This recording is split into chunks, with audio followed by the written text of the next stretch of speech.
Picture this. 4 grandparents, 4 tragic stories that would shape the man who married Queen Elizabeth II. One grandfather, assassinated in broad daylight, on the streets he thought were safe. One grandmother, a Russian Grand Duchess who watched her family empire crumble into bloody revolution. One grandfather, a brilliant naval commander destroyed by xenophobic hysteria. One grandmother who watched 2 sisters brutally murdered by revolutionaries while caring for a mentally ill daughter and abandoned grandson. These are the hidden, scandalous, and often tragic stories of Prince Philip's grandparents. 4 souls whose lives were marked by assassination, exile, forced resignation, and revolutionary violence. Let's begin with Prince Philip's paternal grandfather, King George I of Greece. Born Prince Wilhelm of Denmark in 1845, he never intended to rule Greece, but European power politics had other plans. In 1863, after the previous Greek king was deposed, the teenage Danish prince found himself elected to rule a volatile, fractured nation. What the European powers didn't anticipate was that this foreign king would spend 50 years walking a political tightrope that would ultimately cost him his life. George's reign was marked by constant political upheaval. Greece in the 19th and early 20th centuries was a powder keg of nationalist fervour, republican sentiment, and foreign interference.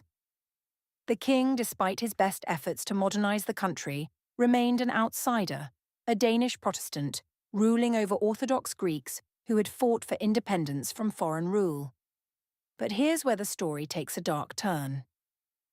By 1913, George I was approaching his golden jubilee, 50 years on the throne.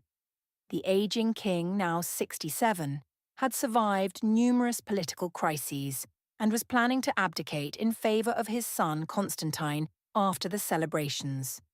He felt secure enough to walk the streets of newly conquered Thessaloniki with minimal protection, just as he had done in Athens for decades. It was a fatal mistake. On March 18, 1913, King George I took his customary afternoon walk through Thessaloniki. The city had just been liberated from Ottoman rule during the First Balkan War, and the king was there to celebrate this triumph. Near the White Tower, at approximately 5:15 p.m., a man named Alexandros Shinas approached the king. What happened next shocked Europe. Shinas pulled out a revolver and shot the king once in the back from close range. The bullet pierced George's heart and lungs, killing him instantly. The longest reigning monarch in Greek history died on a street corner, his blood pooling on the cobblestones of the city he had helped liberate. But the official story of this assassination doesn't add up, and that's where our investigation into royal cover-ups begins. The Greek government immediately denied any political motive. They painted Shinas as a deranged alcoholic vagrant who killed the king in a fit of delirium caused by tuberculosis. This narrative was crucial. They couldn't allow the assassination to appear politically motivated, especially in Thessaloniki, a city with significant Slavic and Turkish populations. But Shinas himself told a different story during his interrogations. He described himself as a socialist and claimed he had studied medicine but couldn't afford to complete his degree. Some reports suggested he had run an anarchist school that was shut down by authorities. There were even rumours of an anarchist plot to assassinate all Balkan rulers. Here's the truly sinister part. Shinas never lived to tell his full story. While in police custody, he was brutally tortured. 6 weeks after the assassination, on May 6, 1913, Shinas mysteriously fell from a police station window. Whether it was suicide or murder remains unclear, but the timing was convenient for those who wanted the truth buried. The monarchy couldn't afford to acknowledge that the king had been killed for political reasons. They needed the narrative of a madman's random act to maintain stability. But the evidence suggests a more complex conspiracy, one that European royal families preferred to forget. George I's assassination wasn't just the death of a king, it was a harbinger of the apocalypse that would consume European monarchy. Within 5 years, the Russian Empire would fall, the German Kaiser would abdicate, and the Austro-Hungarian Empire would collapse. George's death was the first domino in a chain reaction that would reshape the continent. For young Prince Philip, born 8 years after his grandfather's murder, this violent legacy cast a shadow over his entire family. The Greek throne that George had stabilized would become a curse, unstable, dangerous, and ultimately untenable. Now let's turn to Prince Philip's paternal grandmother, Grand Duchess Olga, Konstantinovna of Russia, who became Queen of Greece through marriage but remained forever torn between two crumbling empires. Born in 1851 at Pavlovsk Palace near St. Petersburg, Olga was Russian royalty through and through.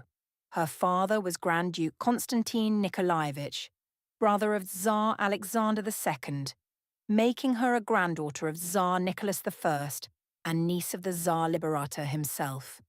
But Olga's childhood was marked by trauma that would shape her character. When she was 11, her family moved to Warsaw, where her father served as Viceroy of Russian Poland. The Polish people, nursing centuries of grievances against Russian rule, made life dangerous for the imperial family. In 1862, Polish nationalists attempted to assassinate her father. Though he survived, the family lived under constant threat of violence. This early exposure to political assassination and nationalist violence would prove prophetic. Olga was learning that royal blood was no protection against political fury, a lesson that would haunt her family for generations.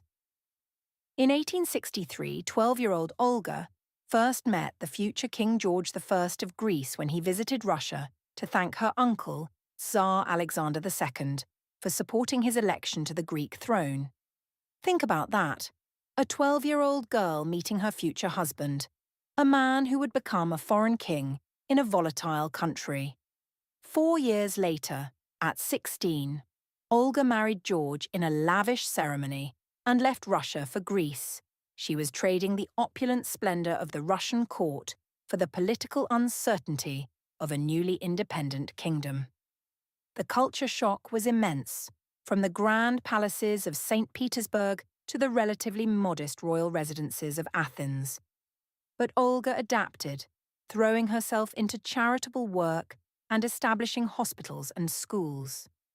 However, her attempt to promote a more accessible Greek translation of the Gospels sparked violent riots by religious conservatives.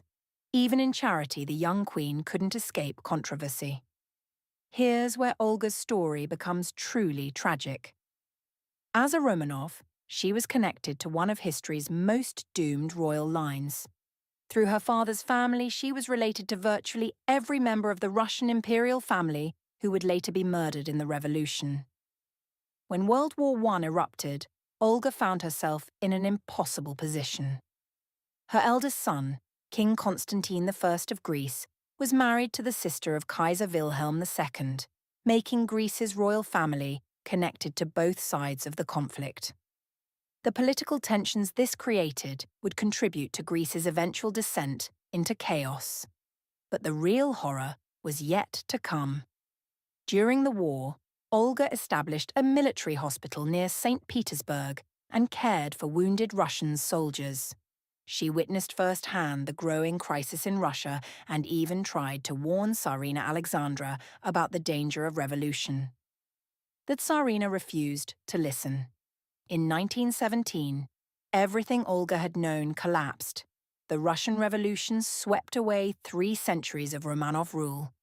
Her nephew, Tsar Nicholas II, was forced to abdicate, and the entire imperial family was imprisoned. Olga's world became a landscape of death. Her brother Nicholas had been banished to Tashkent years earlier. Now, one by one, members of her extended family were being arrested, imprisoned, or murdered by revolutionaries.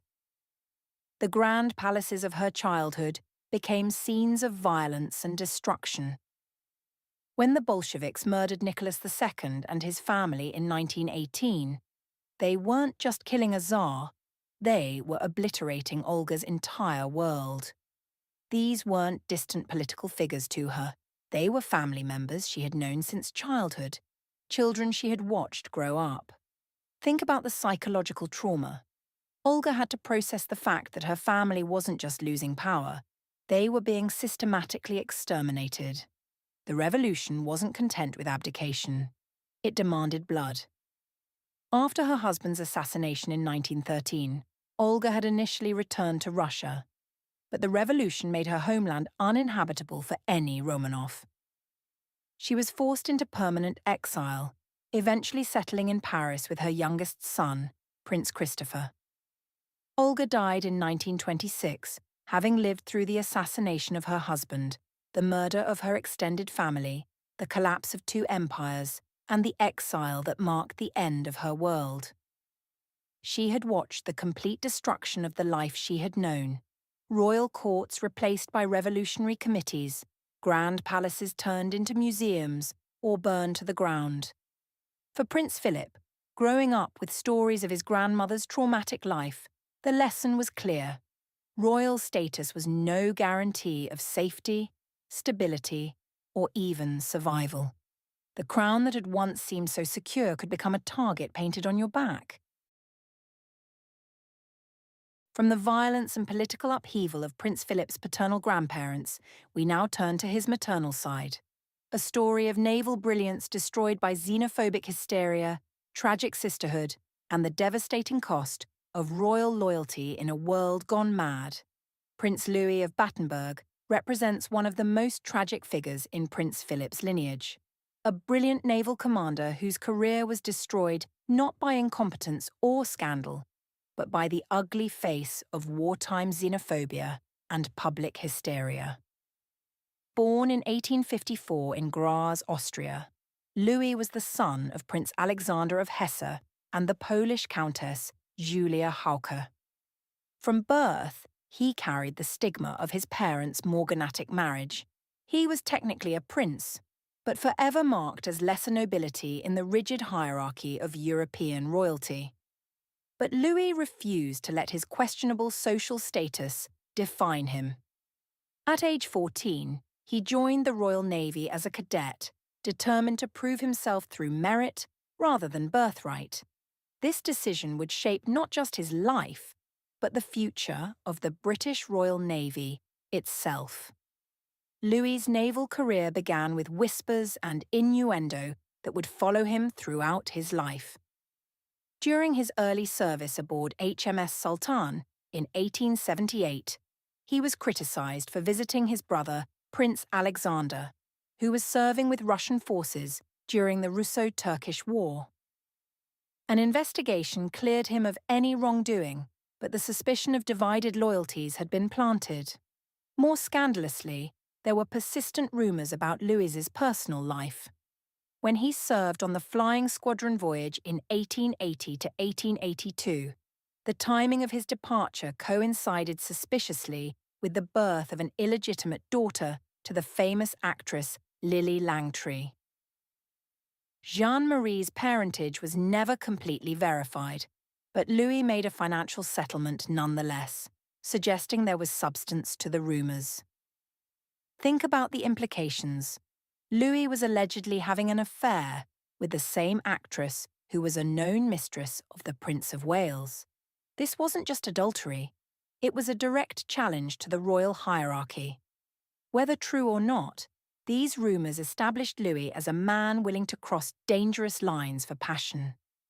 Despite the scandals, Louis's naval genius couldn't be denied. He spectacularly defeated a larger opposing force in a naval exercise while commanding HMS Implacable, earning him promotion and the attention of Admiral Fisher, who called him the most capable administrator in the Admirals list by a long way. Louis became Director of Naval Intelligence in 1902, where his multilingual skills and international connections proved invaluable. He could think like his enemies because he understood their cultures intimately. an asset that would later be twisted against him as evidence of disloyalty. In 1912, he reached the pinnacle of his career, First Sea Lord of the Royal Navy. At 58, this son of a morganatic marriage had become the professional head of the world's most powerful navy. It should have been his greatest triumph. Instead, it became his downfall. As First Sea Lord, Louis faced the challenge of preparing the Royal Navy for what many saw as an inevitable war with Germany. The irony was brutal. A man of German birth tasked with preparing Britain's defences against the land of his birth. Louis threw himself into the role with characteristic energy. He created the Admiralty War Staff, improved conditions for sailors, and worked tirelessly to modernise the fleet. But he also had to contend with Winston Churchill, the ambitious First Lord of the Admiralty who treated the Navy as his personal plaything. Colleagues noted that Louis's nickname had become quite concur because of the words he often wrote on Churchill's memos. This wasn't just bureaucratic deference, it was the tragic sight of a brilliant naval mind being overshadowed by political ambition. When war erupted in August 1914, Louis and Churchill made crucial decisions that kept the Royal Navy battle-ready. Their decision to cancel the scheduled dispersal of the fleet may have saved Britain from naval disaster, but these successes would be overshadowed by a campaign of hatred that had nothing to do with naval competence. The outbreak of World War I unleashed the darkest impulses of British society. Anti-German sentiment exploded into open hysteria, and Louis became a perfect target.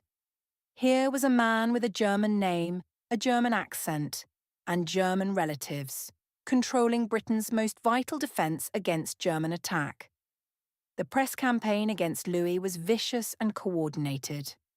Horatio Bottomley declared it a crime against our empire to trust our secrets of national defence to any alien-born official. Admiral Lord Charles Beresford, Louis's longtime enemy, used the war as an excuse to destroy him professionally. The attacks weren't based on evidence of disloyalty. There was none. They were based on pure xenophobic hatred. Louis had served Britain faithfully for over 40 years, had married Queen Victoria's granddaughter, and had dedicated his life to the Royal Navy. None of it mattered. By October 1914, the pressure had become unbearable. Churchill, who owed his naval successes to Louis's expertise, abandoned his First Sea Lord rather than defend him. On October 27, 1914, Churchill asked Louis to resign. The forced resignation didn't just end Louis's career, it nearly broke him psychologically.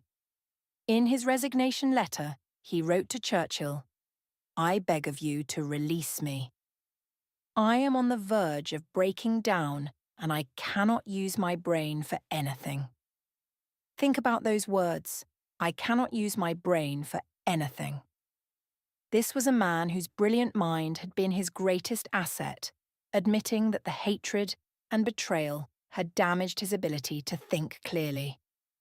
The psychological trauma of being labelled a traitor by the country he had served was devastating. Louis spent the remainder of the war in forced retirement, writing a comprehensive encyclopedia on naval medals, as if documenting British naval history could somehow prove his loyalty. He was assured he would return to active duty after the war, but it was another betrayal. On December 9th, 1918, he was informed he would not be employed again and was essentially forced into permanent retirement. He died suddenly of heart failure in 1921, just 7 years after his forced resignation. Some said the stress and humiliation had literally broken his heart. The man who had dedicated his life to British naval supremacy died essentially in exile from the service he had loved. Princess Victoria of Hesse, and by Rhine, Prince Philip's maternal grandmother, lived through more personal tragedy than perhaps any other royal figure of her generation. Born in 1863 as Queen Victoria's granddaughter, She seemed destined for a fairy tale life. Instead, she became a witness to the systematic destruction of European royalty. Victoria's childhood was marked by death from the very beginning. In 1873, when she was just 10 years old, her 2-year-old brother Friedrich fell to his death from a window at the New Palace in Darmstadt. The family was playing a game when Friedrich climbed onto a windowsill and fell 20 feet to his death. 5 years later, tragedy struck again. In 1878, diphtheria swept through the family. Victoria's youngest sister Marie died first, followed by their mother, Princess Alice.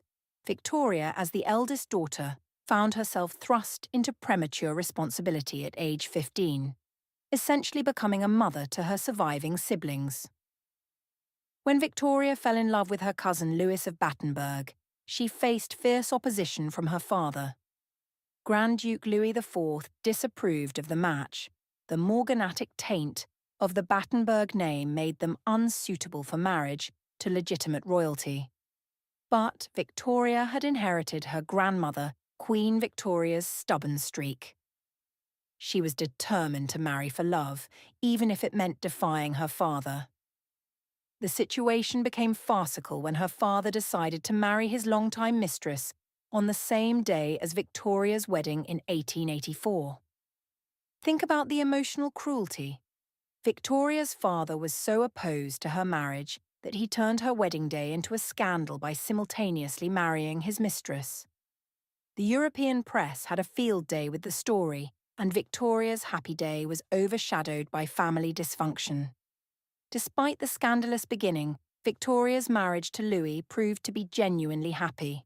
She had found a partner who matched her intelligence and determination, and together they would face the disasters that lay ahead.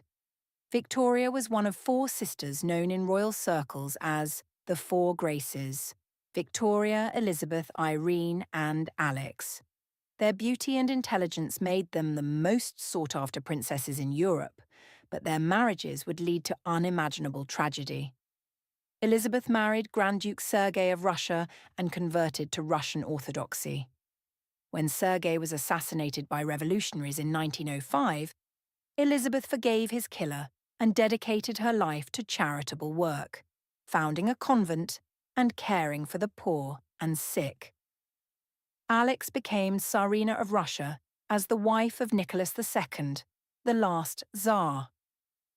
Her haemophiliac son Alexei and her reliance on Rasputin made her deeply unpopular with the Russian people.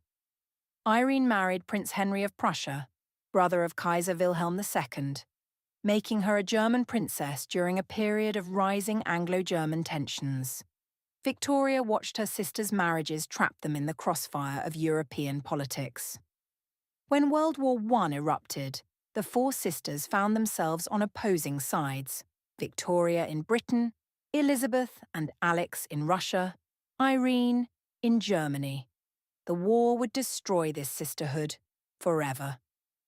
The most devastating blow came in 1918, when Victoria learned that 2 of her beloved sisters had been murdered by Bolshevik revolutionaries.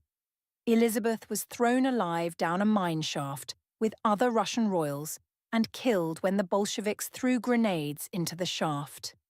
She was said to have died singing hymns. Alex, the former Tsarina, was shot to death with her husband and 5 children in the basement of a house in Yekaterinburg. Victoria had actually driven past this very house during her last visit to Russia in 1914, unknowing that it would become her sister's tomb. The psychological impact on Victoria was devastating. These weren't just political casualties. They were her sisters, women she had grown up with, shared secrets with, loved deeply. The revolution hadn't just toppled governments, it had murdered her family. In a cruel irony, documents later revealed that King George V had the opportunity to offer asylum to the Russian imperial family in 1918, but refused due to fears that it would make the British royal family unpopular. Victoria's sisters might have lived if her husband's sovereign had shown more courage. The stories of Prince Philip's grandparents offer a masterclass in the dark realities of European royalty in the late 19th and early 20th centuries. These weren't fairy tale lives of luxury and leisure. They were existences marked by violence, exile, persecution, mental illness, and the constant fear of political upheaval. King George I of Greece learned that popularity was no protection against assassins. Queen Olga learned that even the mightiest empires could fall overnight. Prince Louis learned that brilliance and loyalty could be destroyed by xenophobic hysteria. Princess Victoria learned that family bonds were fragile in the face of political revolution and mental illness. Together, these four lives created the psychological DNA that shaped Prince Philip. Their traumas became his inheritance, their lessons became his worldview, and their survival strategies became his approach to royal duty.